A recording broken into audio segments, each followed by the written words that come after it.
What's in a name? Everything. The power of a name has long been immortalized in prose, poetry, and history.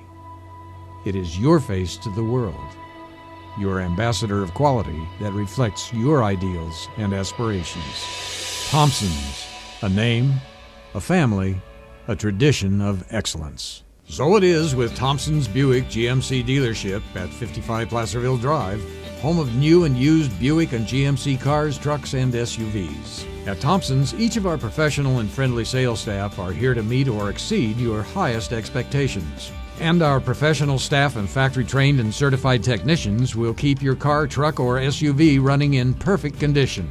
That's Thompson's Buick GMC, where you are always treated like family.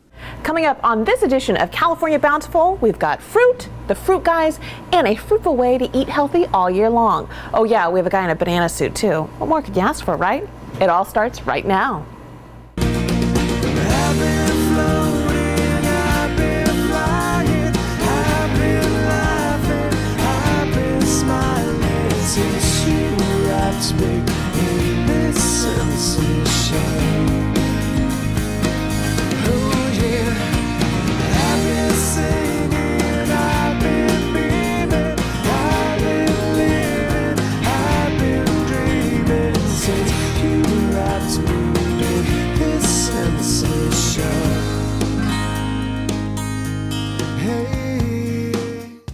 Hey everybody, welcome to California Bountiful. I'm your host, Tracy Sellers. And you know, when you think of California grapes, you probably think of California wine, right? Well, table grapes are another popular item. In fact, they're known around the world for their flavor and quality. And it's all thanks to farmers like this one.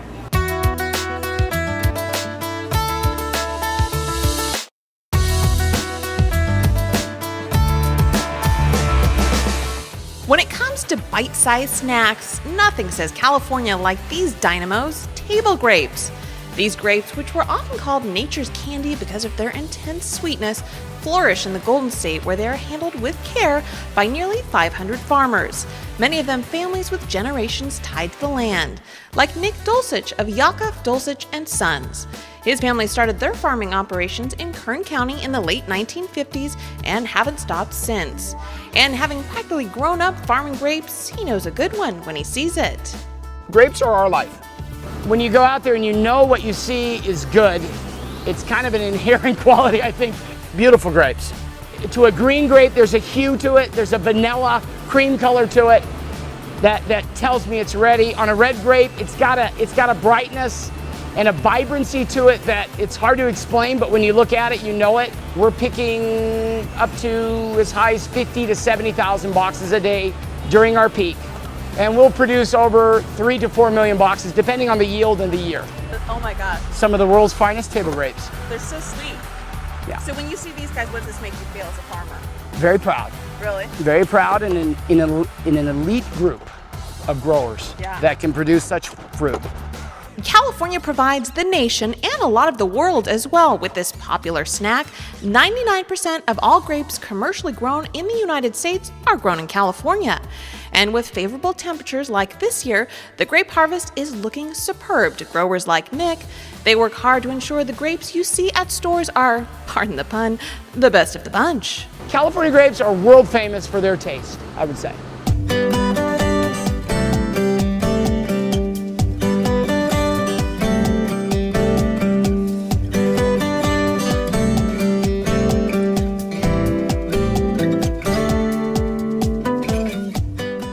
When they say these grapes are a sweet treat, they're not joking. They measure the sugar level by using this small device called a refractometer, where sugar is calculated in a measurement called Brix, and these grapes are practically off the charts. We can do a sugar test right in front of your eyes and see what the Brix are. 21.5 sugar. That is pure nature's candy right there. Heat sizes fruit and heat sweetens fruit. And that's why the Valley is such a good place to grow table grapes. If we have a dry spring, a hot summer, a cool fall, and we want a wet, cold winter. That is why the Central Valley produces some of the best tasting table grapes in the world.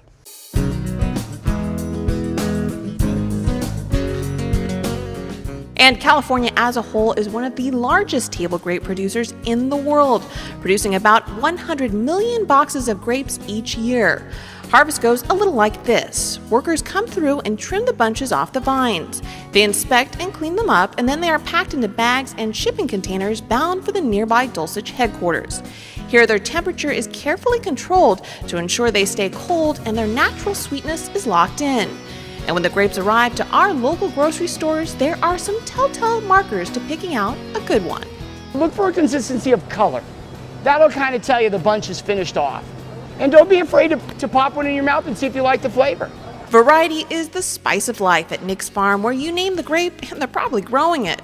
Red, green, or black, they're harvesting 14 varieties of grapes during the season, and now each one can easily be seen in these new bags the farm has recently debuted in various retail locations across the state. Being innovative, growing a quality product, and keeping the family tradition alive, it's all in a day's work for this farmer. We have a commitment to excellence, if you will. We're trying to do the best job that we can do year in and year out and try to be consistent with our customers. And a reputation is hard to earn and easy to lose.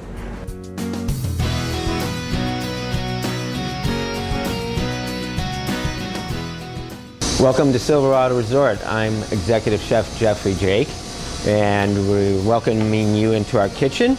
We've rolled out a dough,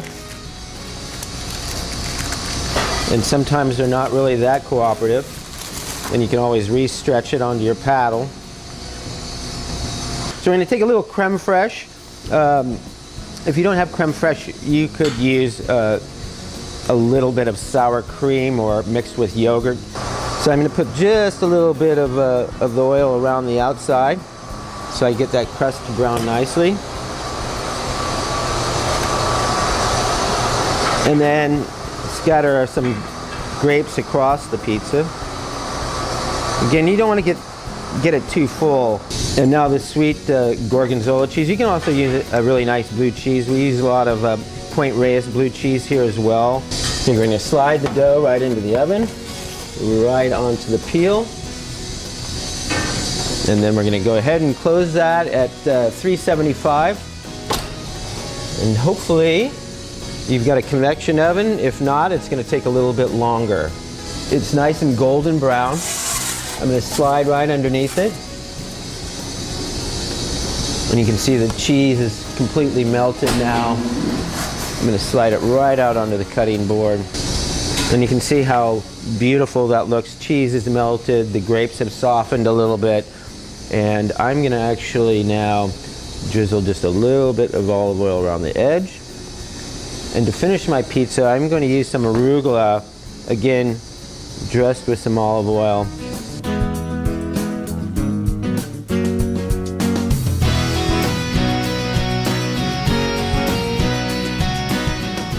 So here you are. It is the flatbread with the sweet gorgonzola cheese, the grapes, and arugula salad on top with a great glass of Cabernet, and have fun. Enjoy. Thanks, Jeffrey. I could use some of that flatbread pizza with this wine. Looks good. You can find that recipe on our website at californiabountiful.com. And coming up next, see how one man is putting fruit to work. That's straight ahead.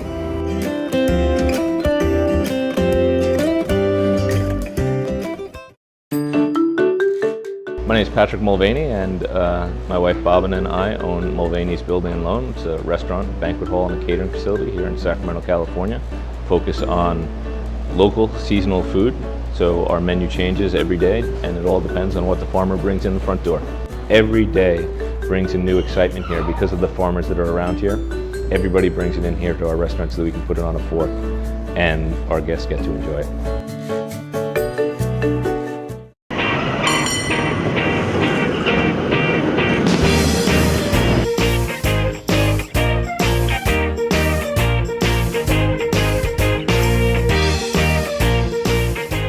So how familiar does this sound to you? You're at work, you're hungry, you're tired, and eating healthy is really the last thing on your mind?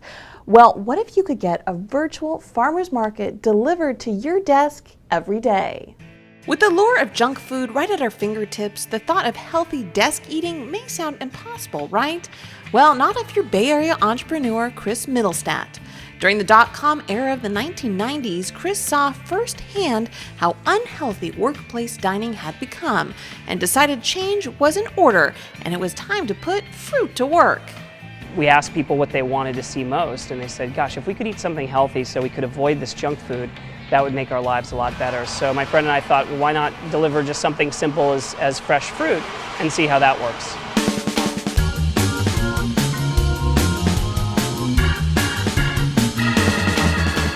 To get his grassroots business up and going, Chris goes to every measure, even dressing up like a banana on the streets of San Francisco, all to be taken seriously. Would you like a free banana this morning? How you doing? Good to see you. Damn, the boss doing anything. You got it. You got it. That's my job. You can hug the banana. All right, if people aren't going to take it seriously, then I might as well dress up in a banana suit. I have nothing to lose, and we'll get out there and get people excited about getting fruit at the office. A simple concept to some, but also a hard sell for some of us. Studies show that more than 70% of us eat at our desks several times a week, and not so healthy food either, which is where Chris and his staff of fruit fanatics come in.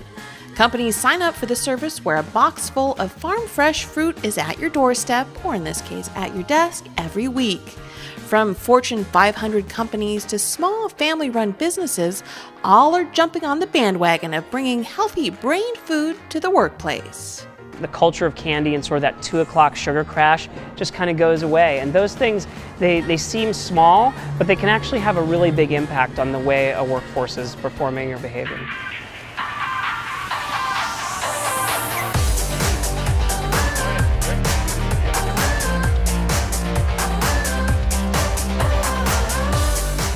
Concord pear is featured in the box this week, and we did a little newsletter on it. Talks a little bit about the history of the Concord pear. We at one time used to get some not as healthy stuff in here, you know, donuts and things like that, and ever since we started getting the fruit, I think people have really enjoyed it a lot more. This is a Satsuma mandarin, and these come from a guy that we work with down in Porterville, California. So, and a great way to eat it. If you want to try, you actually pop your thumb right in the middle of it. It's a little zipper skin, peels right off. The Fruit Guys company now delivers about 250,000 pieces of fruit a week to companies all over California. Chris says he tries to source new varieties of fruits, all from small family farms, which are the inspiration for keeping farm-fresh fruit ripe for the picking for weary workers who are the base of this unique operation. I love working with local farmers because they're just real people like we are out here trying to, make a living and provide a great product.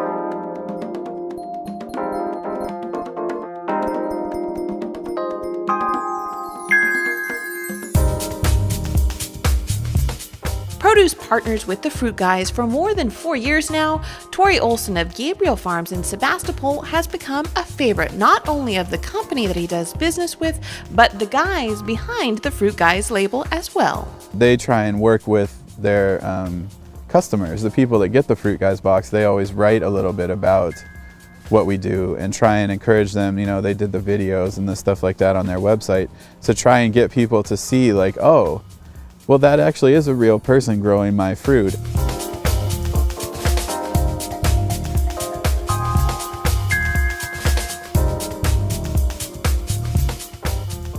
But my understanding is Shojuro was like one of the original cultivators of the Asian pear in Japan. So it's sort of like a Macintosh or like a, any kind of named apple. In fact, the partnership has gone well beyond money and cents, and now the Fruit Guys are as much a part of the farming families as the fruit they grow. As part of their farm stewardship program, the Fruit Guys recently planted trees at Tori's farm and donated bees as well to him. We have our own bees now, so we'll be able to have our own honey, and that's been a goal that I've had for us for a while. So, they're just a really rewarding group to deal with. Understanding where food comes from and how it intersects with their lives is important nowadays as life gets more complicated. And I think that as we get farther away from the way we produce our food and people actually kind of have a reverse reaction to that, and they want to actually then get closer to it and learn more about it. And speaking of eating healthy, find out how one duo is doing it every day of the week. That's right after the break.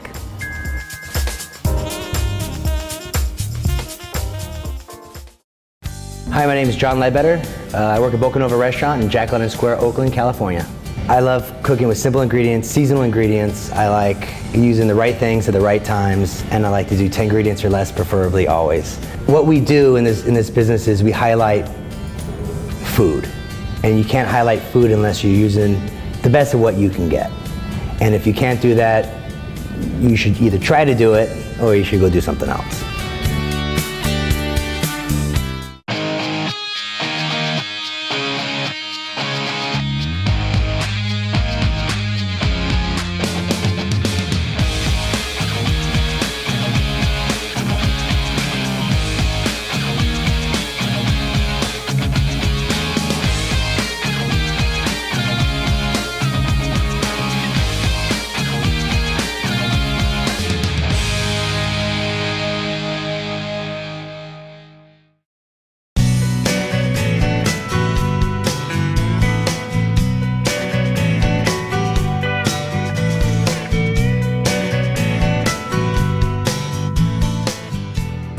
Welcome back to the show.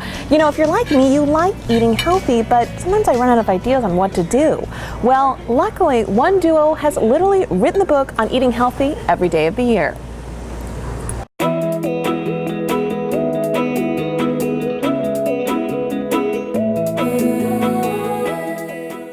Joanne Neff didn't start out a few years ago yearning to become a food rock star, but now in Placer County, her swirl of bright gray hair turns heads everywhere she goes.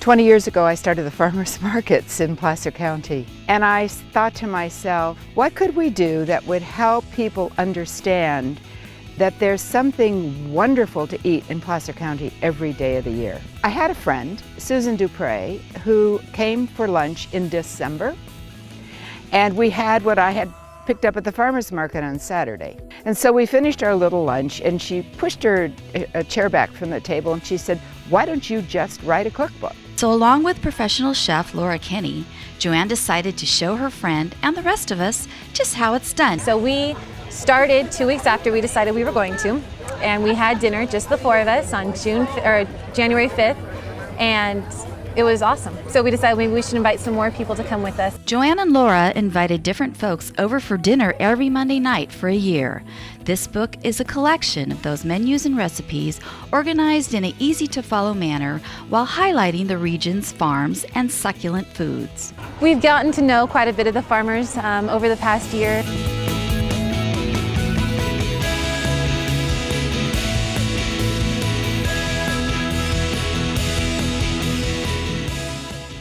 She has her motherly advice, and then as soon as she gives that, she pokes you with a sharp stick and gets you on your way.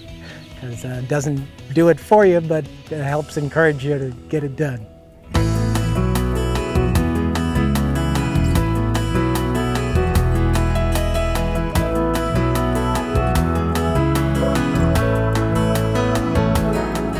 I was praying there would be 100 people at the book signing, quite honestly, and I think, we did phenomenal numbers.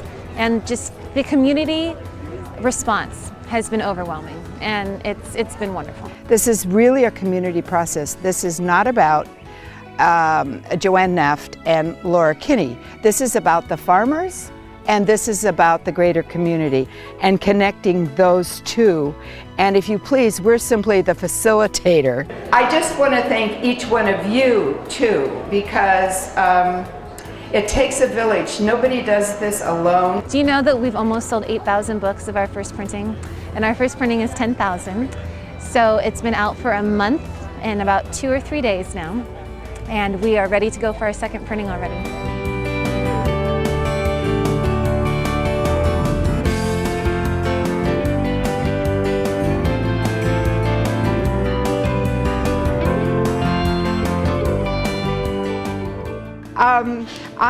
First of all, welcome to our table. I would like you to know that this morning at the farmers market, we purchased everything that you're going to have for dinner tonight. And so including the centerpiece, which is some artichokes and some Romanesco.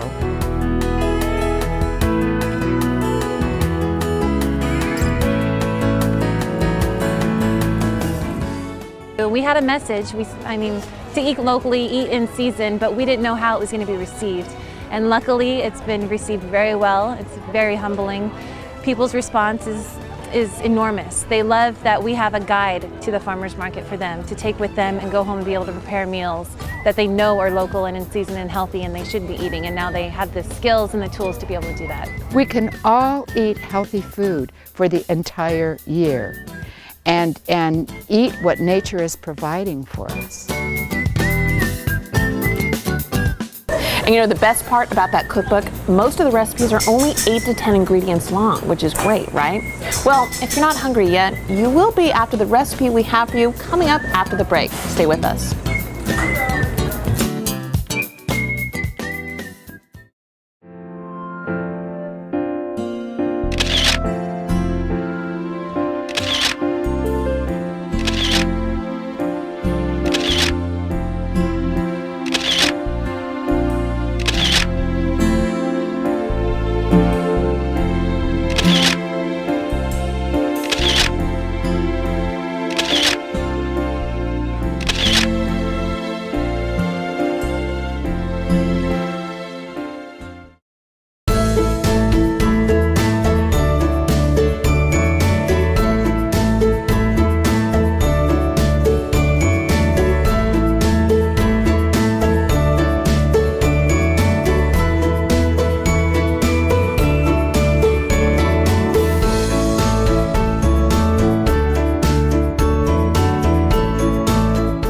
Hi, how's it going? It's Chef Trevor Ogden over here at Chambers Eat and Drink down in San Francisco.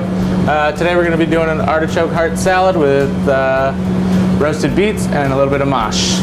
First we're going to roast our beets. Just take like a baking pan, and the best way to do it we have 4 different colored beets here. We got red beets, gold beets, choga beets, and white beets. If you roast them together, they're going to bleed. So just make a little pocket with some tin foil. You can put them all in the same pan and they won't bleed their colors. Make a little pouch.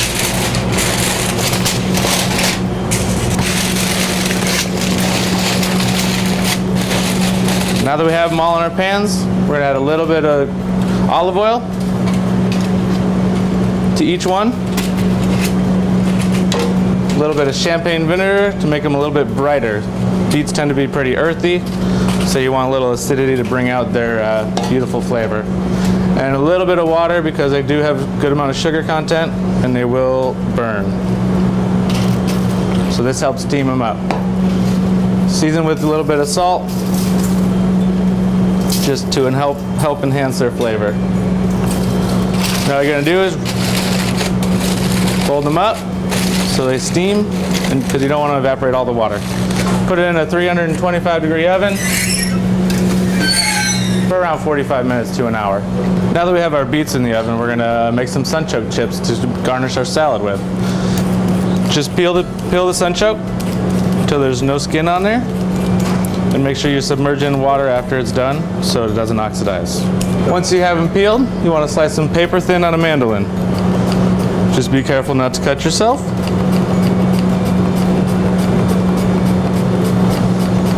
Once you have them peeled and sliced, strain them out from the water and pat them dry with a paper towel so your oil doesn't splatter. Right here I have a sauce pot with a candy thermometer. We're at 300 degrees. You want it only halfway full just so you don't overboil your oil. Throw in a little bit at a time. Be careful you don't splash yourself. So once your sunchokes are completely golden, you want to remove them from the oil and put them on the sheet pan lined with a rack so that they drain all the excess oil. Now our beets are ready to come out of the oven. Here we see our beautifully roasted beets. Take a towel and just peel lightly and the skins will come right off. Next we're going to assemble our beet and artichoke salad. So you just want to take a couple of your beets that you've halved, place them directly on the plate.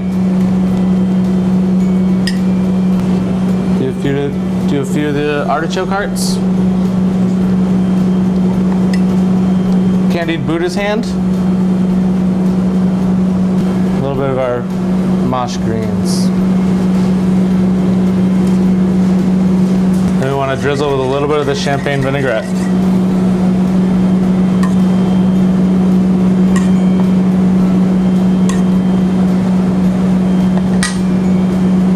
Do a touch of sea salt just to bring out the flavors. And our beautiful sunchoke chips to give it a nice little crunch. Alright, and that is it. This is our roasted beet salad with artichoke hearts, mosh, and crispy sunchoke chips over here at Chambers Eat and Drink in San Francisco. Well, we've run out of time on today's show, which is good news, so I can keep eating. But if you'd like any of the recipes you've seen or would like more information about the stories you've seen today, you can check them out on our website, CaliforniaBountiful.com. And we want to say a special thanks to our friends up here at Bistro 33 in El Dorado Hills for letting us hang out and eat all day. Thanks, guys. We'll see you again next week on California Bountiful.